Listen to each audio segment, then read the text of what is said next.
मु गोटे कथा कहबी महिला सशक्तिकरण को लेकिन सुभद्रा योजना जहाँ इलेक्शन पूर्व निर्वाचन पूर्व थिला केतेकांश ठीक अच्छी किंतु मो लिटिल बिट भारी कन्फ्यूज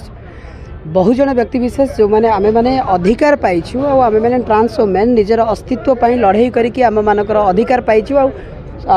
सर्वोच्च न्यायालय ठू धरी केंद्र सरकार राज्य सरकार विगत सरकार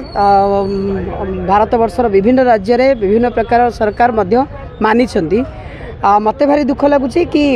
एसएसपीडी तरफ एसएसजी फॉर्मुलेशन होती आम मान विभिन्न सुविधा सुजोग जोगे दि जाऊँगी किंतु कौटी ना कौटी राज्य सरकार पुणी आउ थे किन्नर मान अवहेला कर सुभद्रा योजना रे जो ट्रांस वुमेन माने जो माने महिला अच्छा ट्रांस वुमेन जो माने अच्छा से सुभद्रा योजना रे अंतर्भुक्त करने कथा जोटा करना निश्चित रूप से मु दाबी रखी नाई नाई सबू जिन सांगे सांगे आंदोलन हबर नुहे मु प्रथमे चेष्टा करी उपमुख्यमंत्री माने प्रभाती परिड़ा महोदय सहित कथा आलोचना करूँ आम टीम जीव कथा हबू आम जे ए कहीं आम मानक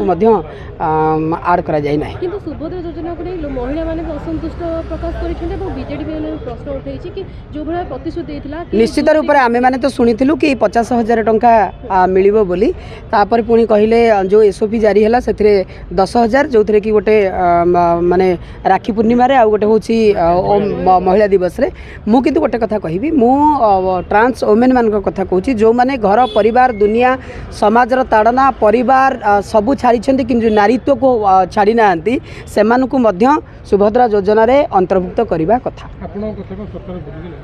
निश्चित रूप से भूली जाइए ना आम मान कथा तो चिंता करें आम मान डाकी था आटलिस्ट से विषय आलोचना होता।